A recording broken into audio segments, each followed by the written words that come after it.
Three, two, one. Here we go!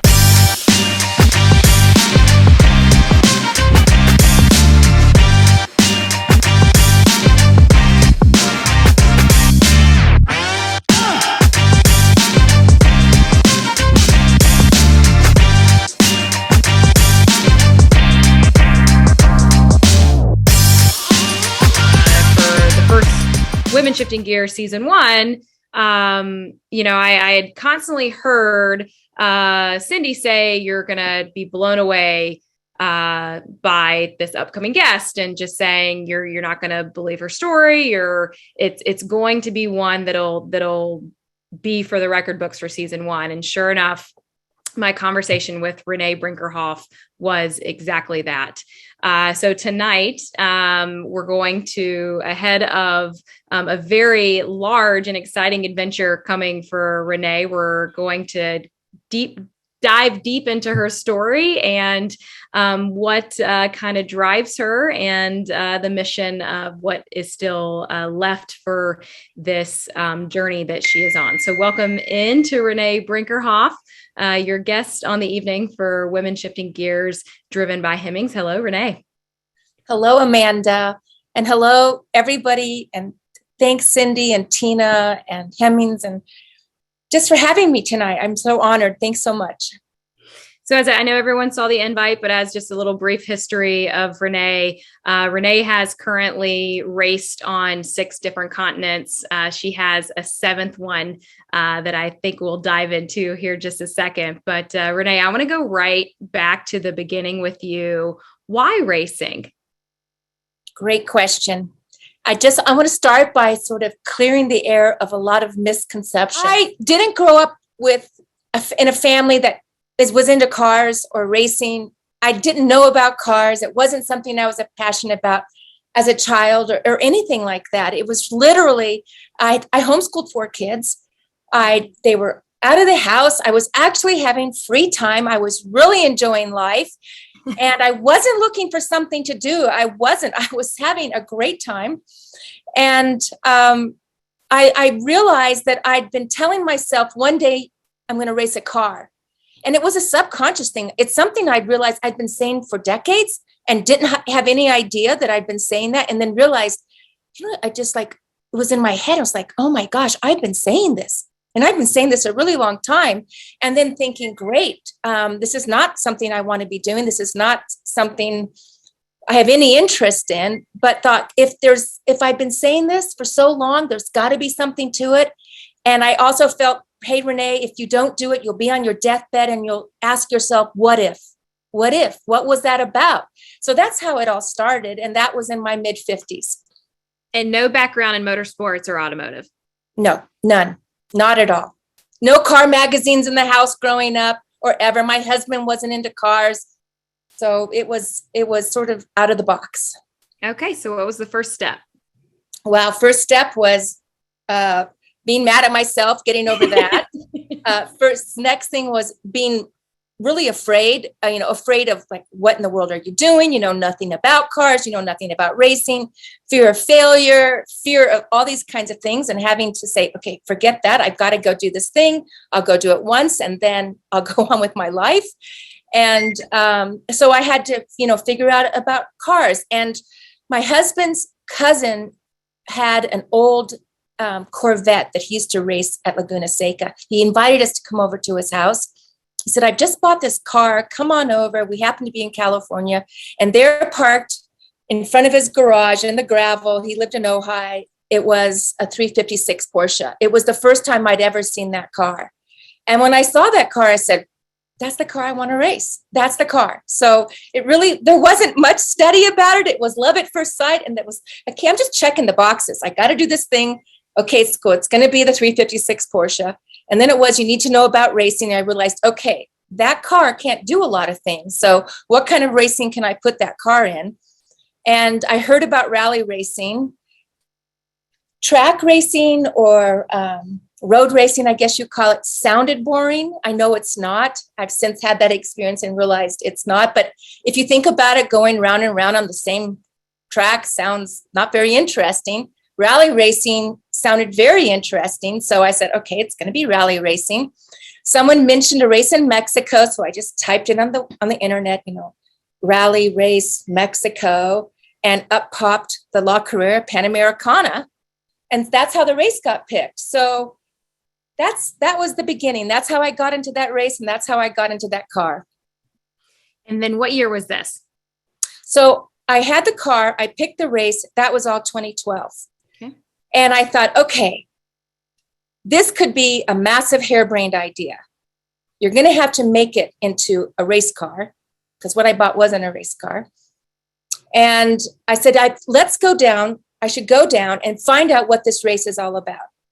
So because I bought a car I ended up finding out it was beautiful, but everything that was represented under the hood and inside was not what I thought. So I got right away hooked up with a mechanic, and I emailed that person. I said, I want to do this race. Do you know anybody who's doing it? Got back to me and he said, absolutely. You won't believe this, but one of my customers was going to do it this year. It was the 25th anniversary. That was 2012. He said his partner just bailed on him. This was in the spring. And he said, you should contact him. No. And he also had a Porsche 356. It was a 57 356. So I said, okay, I don't believe in coincidences. I'm going to totally track this out. I reached out to him. I met his wife. And he said, because I was thinking, I'll make sandwiches, I'll clean windows, I'll do whatever. I'll be on someone's team just to go learn about this race and see if I actually want to do this. And he said, no, if you pay for half, you can have a seat in the car and you can navigate and you can drive.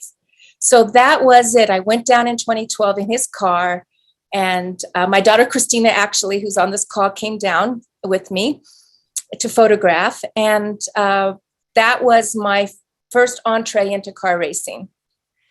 When you go back to 2012, just when you get on site to the start of the rally, what emotions were you having that day?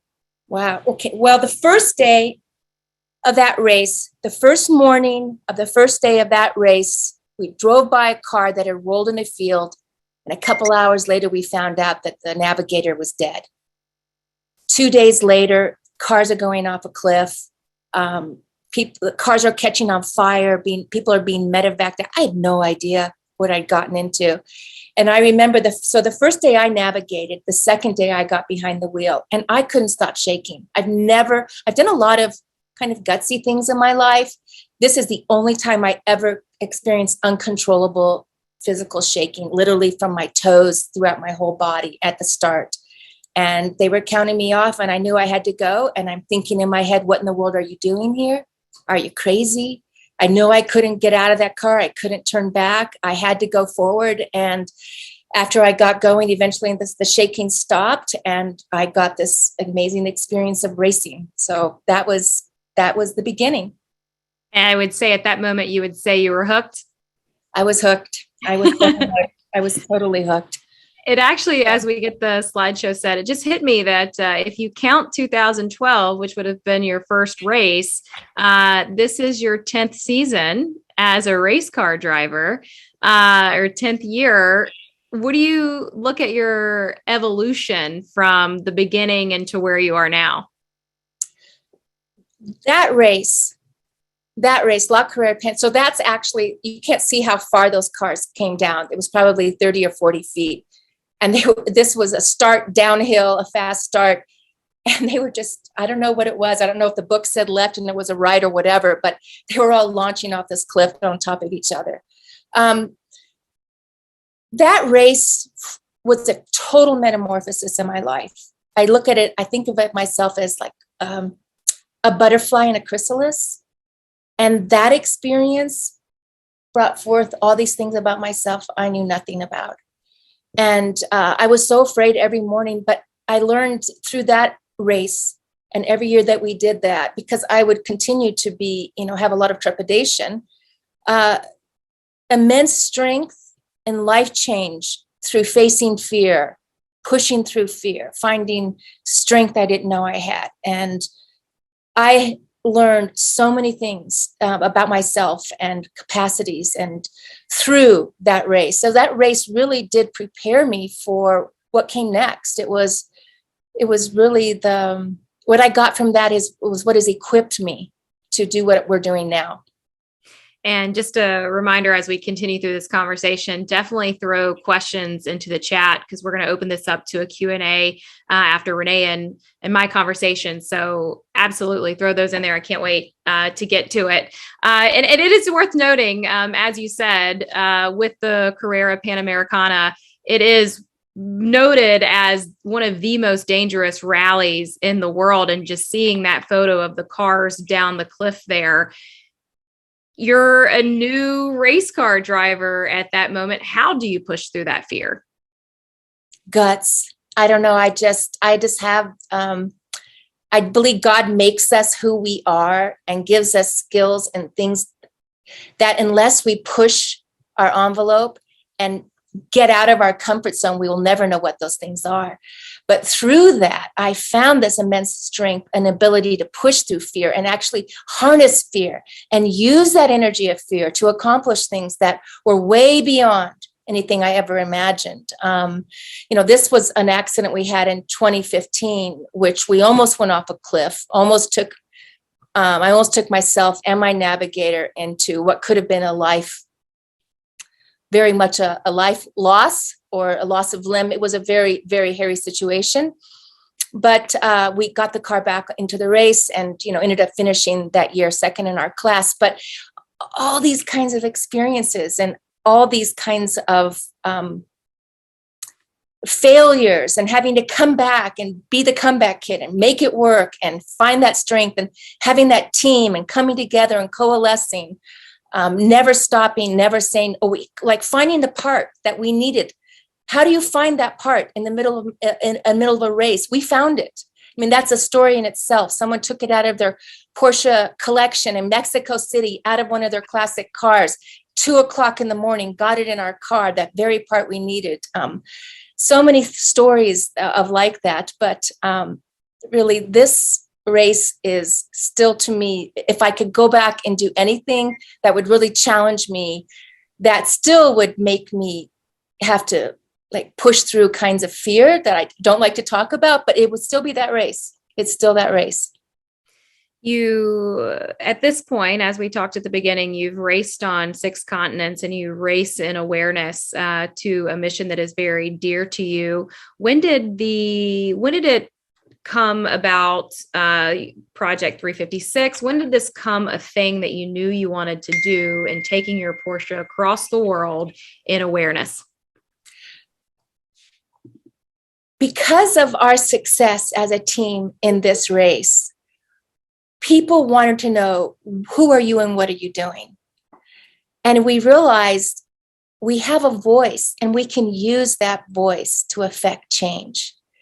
We can use that moment when someone puts a microphone in front of your mouth and asks you a question like, who are you and what are you doing here? And give them the reason why. And that started in 2017. At the same time, we were wanting to use this car literally as a vehicle for change. It was, what is it that we want to do? What is it that we want to do in this world? And at the same time, all that was going on, I found out about child trafficking. And at first it was, don't want to have to go there. That is a really hard topic. Very difficult for people to want to hear about, and it seemed very insurmountable in so many ways. But after meeting a guy in the FBI that brought this to my attention, and then shortly after sitting next to a guy on a rental bus who had a pornographic image of a very young child, I thought, this is knocking on my door. This is something we have to do. And it came together that we just decided to focus on kids trafficked around the world. And again, I don't believe in coincidences. This was meant to be, and we're just following in this path. And I look around and say, can't believe what we're doing. It's beyond anything I ever imagined. So 2017 started this journey. When you see the photo here at the finish line, what comes to mind? Wow.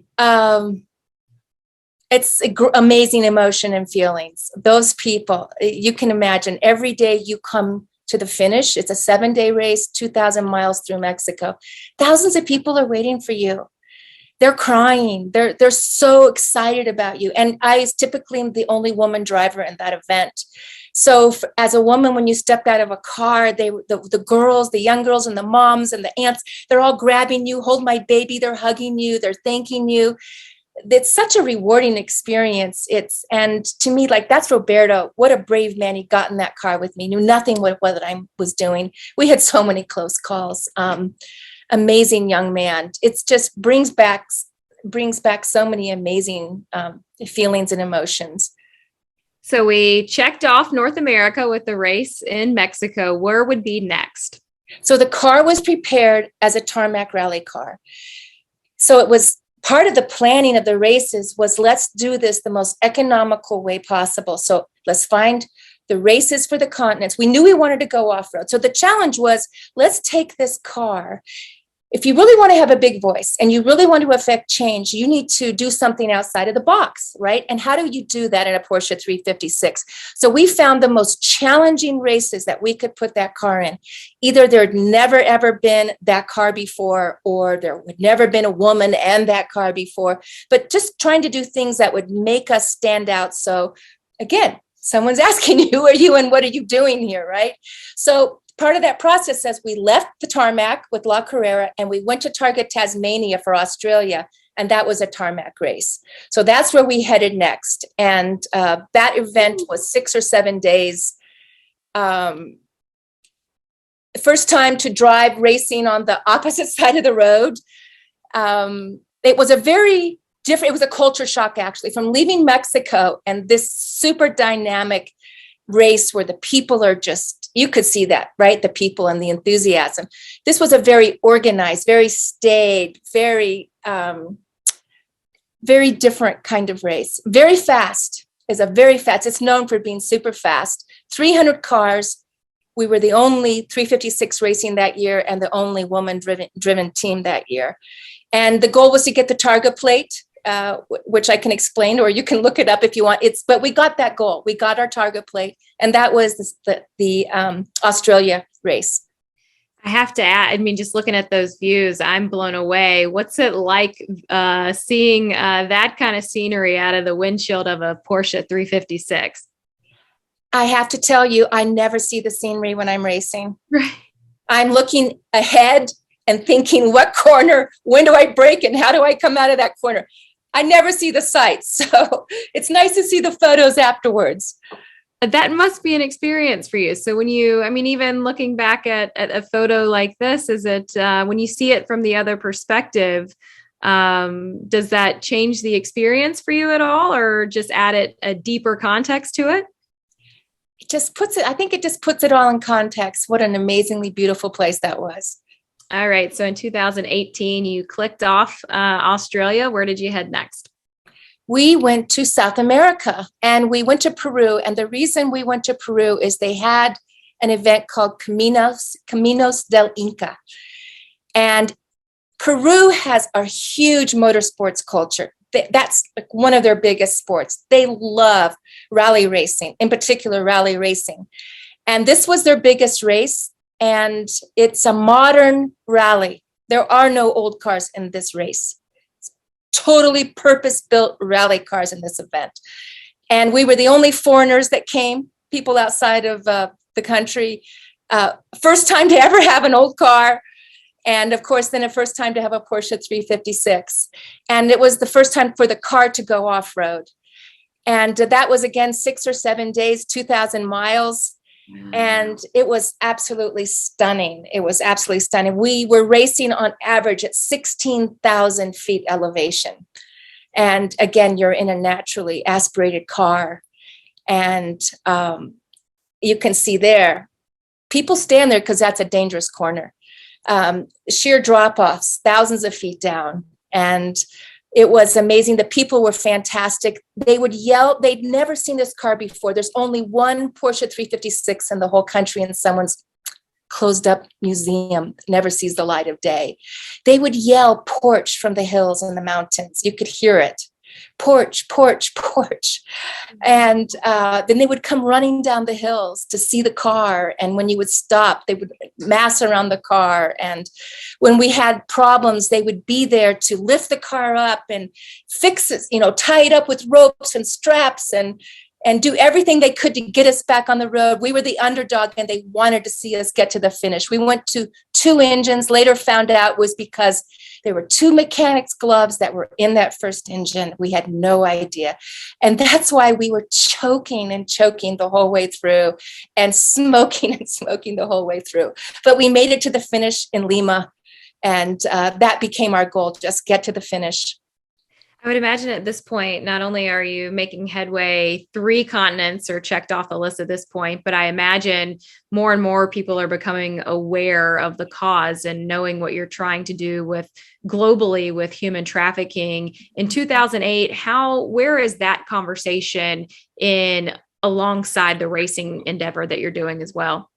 So when we went to, for every continent we went to, we purposed to find an NGO that was working hands-on front lines to combat child trafficking. So we supported an organization in Australia.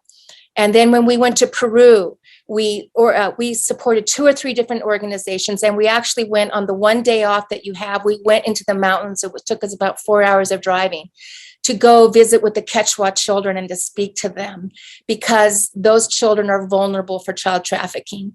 And we supported the only shelter in the country for victims of trafficking, and gave money and gave things and did everything we could to support and talked about it. There were so many people.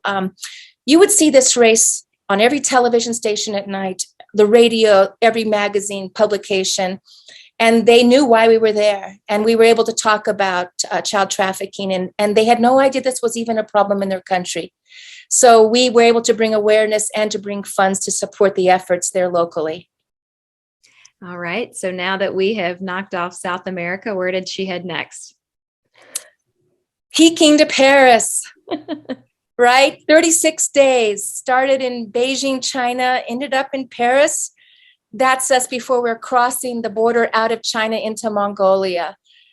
And wow, Mongolia was what most of, I think, the participants of that event look forward to. And that's where we had some massive problems with the car. Mongolia is like that. And then in other areas, it's all grasslands. And as far as the eye can see, you will see not a telephone pole, not a building, nothing of the hand of man, nothing. But you'll see camels, herds of camels or wild horses, and the yurts. And it was just stunning. And here in Mongolia, there are no roads. So where we were driving, and so you had GPS waypoints, and you had to find your way. You had to make your path and find your way. And sometimes you got to see one of the other participants, and sometimes you didn't. But yeah, that was. I learned a lot of things. Every one of these races, I've learned a lot of things, and I got to tell you, it seemed to be the same lesson I had to keep learning over and over and again until it hit me so hard with the hammer. It was like, pay attention, pay attention.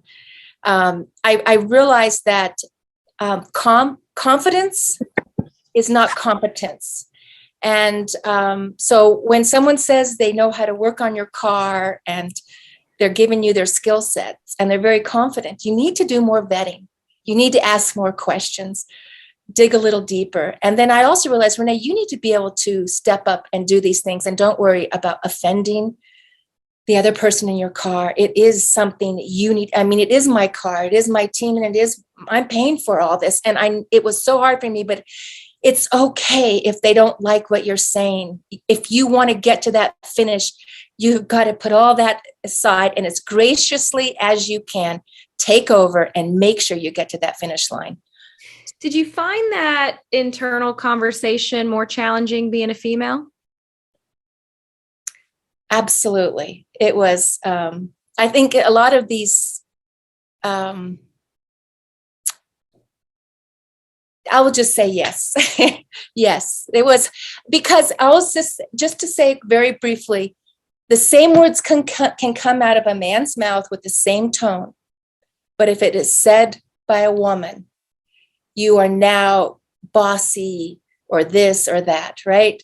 So it's very hard to overcome those. It's just hard to overcome that, but I had to. I just had to do it. If I wanted to get to the finish on some of these races, I had to. And anyway, that's sort of it in a nutshell. Well, it sounds like in reality, some of these decisions are life and death, quick decisions that have to be made. Did you ever encounter any awkward interactions where someone would look at you and be like, "Oh, you're the driver"? Absolutely. Oh gosh. Okay, the one that stands out the most is when I went to my first race outside of Mexico, right? We were invited. Well, first of all, I kept getting questions like, "Where's your husband? What are you doing here?" And then we went to an event that was actually a Porsche event, and it was a private event, and they asked us to be their guests, and they had me come up and my navigator come up, and the MC started asking questions about my car and all these different things. But he didn't ask me, he asked my navigator. So he looked beyond me and asked my navigator, and he said, "I don't know, it's not my car." And he literally didn't know. It was his first time to be with me in the car, and he didn't know anything about it. So instead of just then asking me, he went to the next question and asked my navigator the next question. And that went on for the whole interview. And I thought, that's really weird. I've never had that happen before. But you just have to laugh and roll with it. And it is what it is. And just do what you do and do what you do well. So Peking to Paris was in 2019. You had another race in 2019. What continent would you head to then? That was Africa, and that was the East African Safari Rally. And that race had never had a Porsche 356 before. And you can sort of see why. I had the opportunity to get in one of the 911s that were prepared for this rally and go for a test. And that car just flew over every bump and rut and everything. You barely felt a thing, just bump, bump, bump, bump, hardly anything. In that car, it was like a sledgehammer. Every rut, every bump, it was like somebody was massively hitting you with a hammer. And it took 1 month afterwards before I didn't have to take a leave and my body didn't hurt anymore. The front, we were kept breaking the front arm. It broke a couple times, bent several times, but we made it to the finish, and we accomplished the goal. What I have to say, I might need a coffee table book of all these photos, Renee. I don't I'm obsessed with everything you're showing, and still sticking with the Africa thing. This is your 6th continent. There is one that we haven't spoken about. This is 2019, and not to get there, but at this part of the journey, did you knew that Project 356 wasn't complete yet? Right. We had to go to Antarctica. Right. Yeah. So, and when you set out to do something, sometimes it's you have no idea what that's going to mean, what that's going to entail. So when you say you're going to race on every continent, well, that means Antarctica, and had no idea what those challenges were going to be until we actually got ready to prepare the car for that event. Well, before we head to Antarctica, we do have a video recap of Renee's journey through all 6 continents.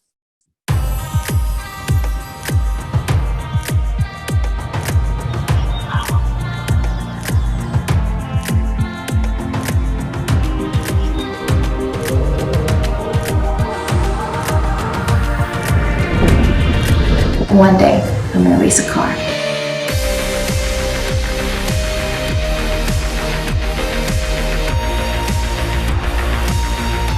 I didn't think we'd get here, and we did.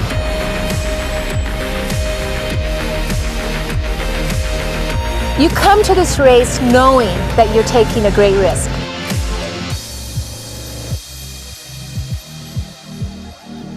This experience enabled me to do even more things that I didn't realize I could do. Every one of those stages were just absolutely brutal. I just threw us in the mud. I had no idea how hard these roads would be.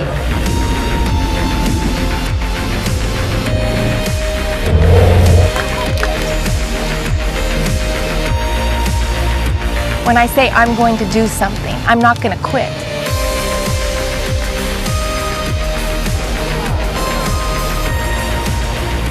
Well done, ladies.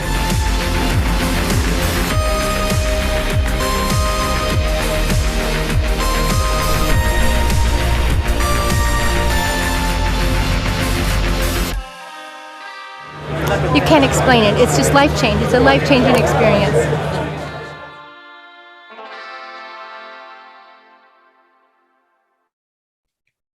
And to Antarctica, she will go. I know we have photos of that Porsche. Renee, I have to just ask you what went through your mind when I was like, are those skis? What went through your mind when you saw this? Wow. I mean, well, first I have to say that part of this whole journey,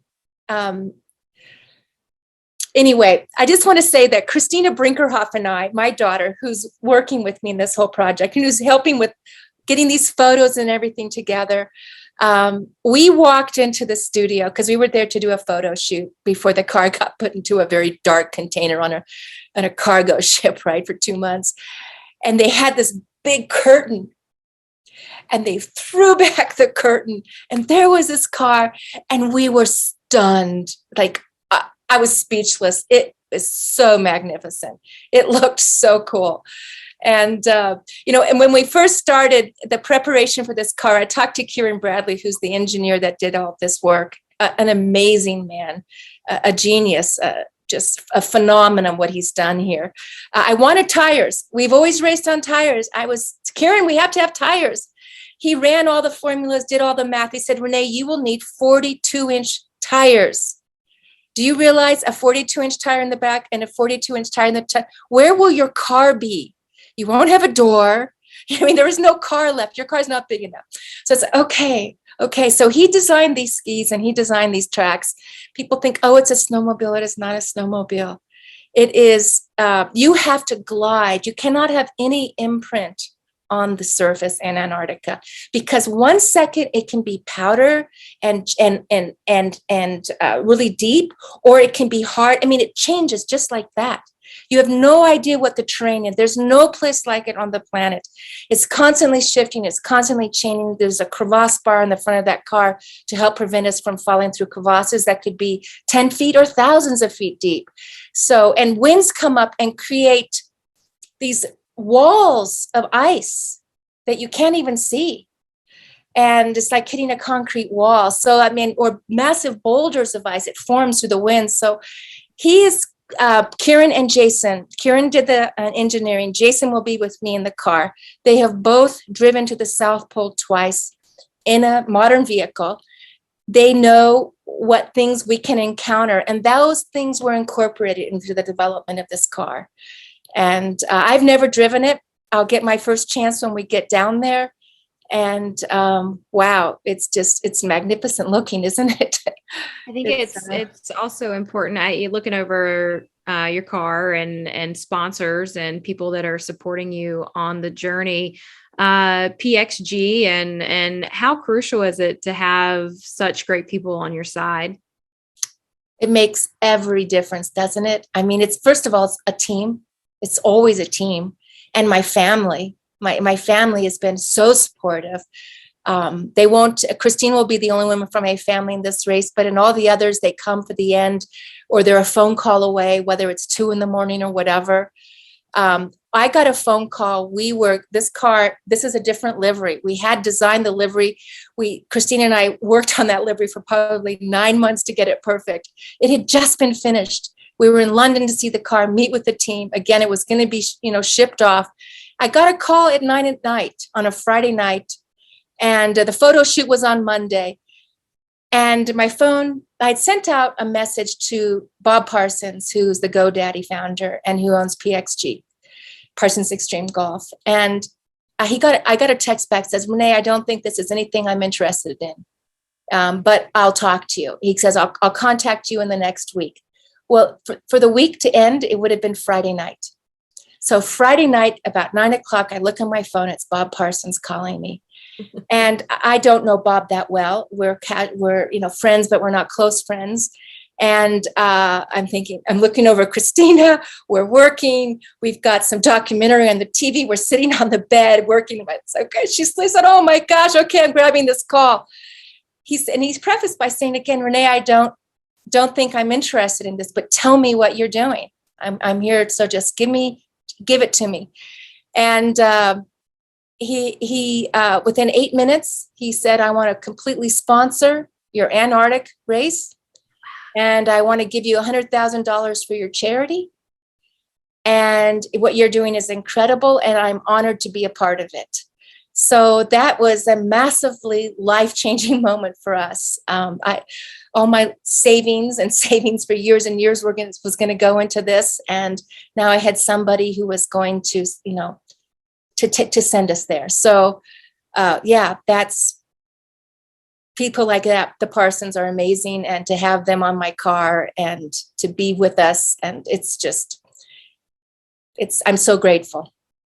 So how does this work now? You have a car. It has to get to Antarctica. You have to get to Antarctica, and then we're going to drive on to Antarctica. I imagine that the logistics of just that takes months to prepare for. And we're still doing it. It's, with COVID, it put us back a year. And you would think that would have given us plenty of time. But as everyone's hearing right now, there's all these supply shortages. I probably spent 6 hours a day just trying to get Christina and I gear to wear, to try to find things to wear. I've been working on this for quite a while. It's trying to get the car there, the paperwork, all the customs. It goes in on an Aleutian Russian cargo plane. We will go in on the cargo plane as well.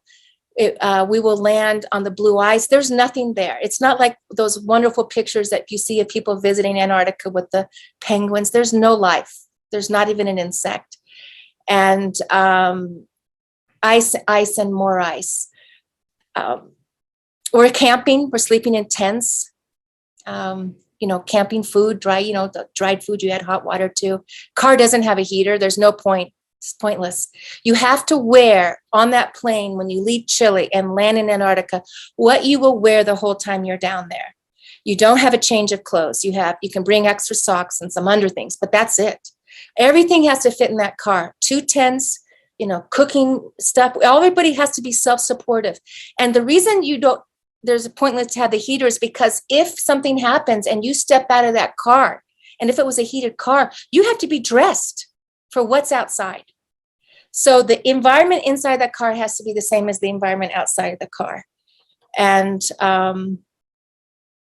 it's all going in that car. Our food, our tents, our sleeping bags, anything we might need is going to be with us.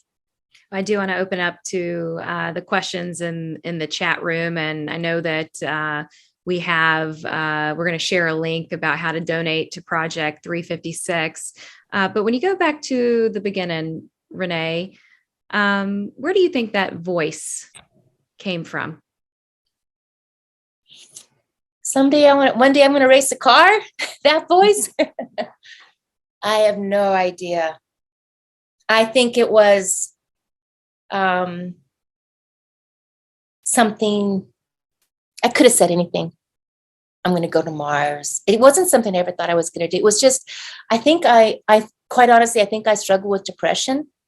And I had a very adventurous upbringing. And I chose not to take a professional career, but to be a professional mom. And I chose to homeschool my kids. And to do that and to do that well, I chose not to pursue anything that I yearned for. So I think I told myself that, and again, it could have been anything, just as something to look forward to, just to get out of bed in the morning and face a tough day. That's the only thing I can come up with. I don't know any other explanation. How thankful are you that this is your purpose? I am so blessed to be with that team, with my family, with that car, doing something for kids that are trafficking. I actually go undercover as an investigator to get evidence to give to law enforcement. I've talked to traffickers. I've seen the girls they're selling, the young girls on their phone. I've sat with the young girls that are being sold. I mean, those things are really, really difficult, and it takes weeks to process that when you come home. But I would never want to trade any of that. I feel like I'm the one blessed in all this to be a part of this journey. It's changing my life and hopefully the lives of kids that are being trafficked. All right. I do want to, we're going to get to the questions. I do want to put Christina on the spot quickly. So unmute yourself. Is it hard for you to watch your mom do this? Is it hard for me? No, it's amazing. It's amazing. I've been filming on every continent. So I'm always there, in a follow car or media car.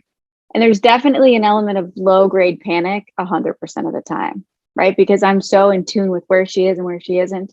And when that car doesn't come for hours, I'm wondering what happened, right? Because I've seen the crashes. So that's certainly a part of it, but it's amazing. I mean, talk about a living inspiration, right? All the time. It's something to aspire to, may I be so brave. So no, I'm blessed by it. That's alongside your mom. Oh, that's just a gift from God. I mean, we're not, it's not lost upon us. I think we say this all the time. I walk in the office and I'm like, can you believe we get to do this with each other? And can you believe we slept in a tent in Mongolia and stayed in a $6 room in Kazakhstan? And we've just been through so much and so many ups and downs on every continent and seen a whole lot together. And what a blessing to be able to do it together. Yeah. Well, thank you both for sharing this incredible hour with us. Renee, I am going to put you on a little bit of a hot seat so we can get through some of these incredible questions. I'm going to go from Cece at Haggerty. Did you go to driving school? I went to the Porsche driving school. It was pointless.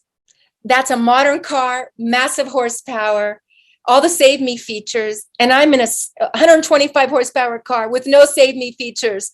So, and the feel is totally different. So I did try, but it didn't work very well at all.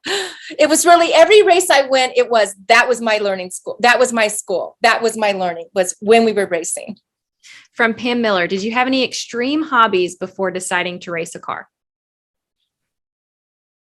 No, my life was dedicated to those kids and giving them just like helping to create these amazing citizens of the world and individuals. That was it. That was my hobby.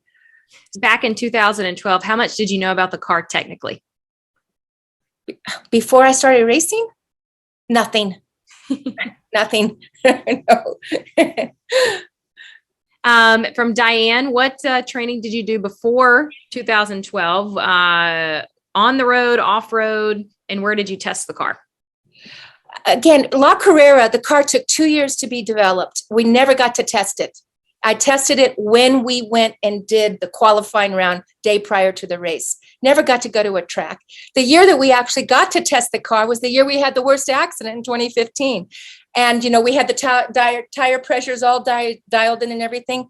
And then come to find out why I was screaming at my navigator, something's wrong with the cars. Every single tire was overinflated by 20 pounds. So not much testing. Well, from Tess, and I love this one. What do you wish people knew about this sport? Rally racing? Wow. It is so dynamic. And especially when you go to like Peru and Mexico and some of these countries, the experiences you have with the people that will open their shop in the middle of the night for you and do everything they can to get you back on the road. And they want nothing but the t-shirt with your team name on it. That's it. I mean, it's just the passion, and it gives you this experience of meeting people all throughout these cities and these countries that it is just so phenomenal. I think this was specifically to the Pan Americana, but I think it could be on a broader spectrum as well. How many other female drivers or female navigators do you come across? Very, very few, a handful. Most of those races, I'm the only woman driver, or one or two others. Lawrence, he's talking about that first ride along with a race car driver and you go into a corner at speed. Have you ever had such an experience like that? Would you ask that again, Amanda? Is he mean Kind of like a ride along with a real race car driver, but when you take a corner at speed for the first time, what was your experience with I that? loved it. If a driver knows what they're doing, there is no fear with that, right? Because it's totally in control. So it's thrilling. I love it. What keeps you centered? My faith in God, quite frankly. I get into that. It's my source, peace and direction. And I've had a lot of personal struggles through my life, and those things have given me strength. And I have an amazing family. Mercedes wants to know, how many days are you expecting to be in Antarctica? We get there December 5th. That's the plan. Again, those dates fluctuate with weather. It is the most capricious weather on the face of the earth. So we have a flight scheduled to land December 5. We have a flight to leave, I think, December 15th or 16th. But if something happens with weather and we have to wait a week or whatever to get our goal accomplished down there, we will be there as long as it takes. Rally races are days on end. I think from the Peking to Paris, I think you said it was 36 days or over a month. How do you manage the relentless daily stress? You know what? I don't get stressed by it. I ended up in Paris wanting to go back. Literally, I was telling, I want to go back and start again right now. I want to go back and do it right. There were so many things that were avoidable that we could have overcome. And I wasn't tired. I was ready to go from the beginning again. And I say for every day that you're in one of those races, it takes that many days when you come home to get off of that high. And it is such a thrilling high that I'm not tired during it. What's the inspiration behind the name Valkyrie? You know, we came up with that name shortly. So right after we raced in 2013, we won our class, we came home, and it's like, I want to go back. I want to go back. When I finish preparing the car, we've got to do this better, you know? And so we needed a race team. And the name Valkyrie was thrown out by a family member. And then I saw a photo of a Valkyrie, and what I knew about it, it was a woman warrior from Norse mythology. I didn't remember much more than that. Come to find out, it's Norse mythology. Valkyries are women warriors with courageous heart. They leave Valhalla, which is their heaven.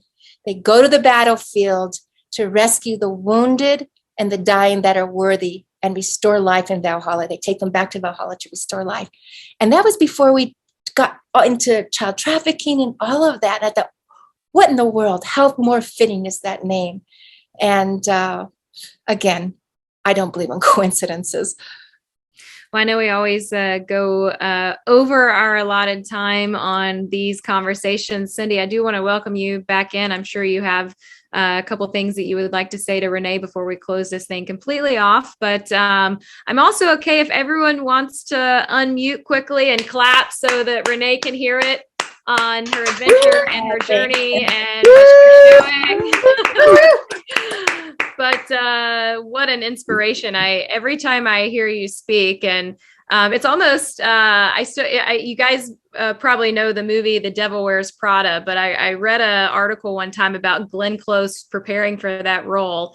And they were just blown away when Glenn opened her mouth and the lady she was playing, and she had this calmness and this like, to me, Renee, you have such strength inside of you that it just without even like this, your aura is so mega. And every time I cross paths with you or speak with you, I walk away just unbelievably inspired.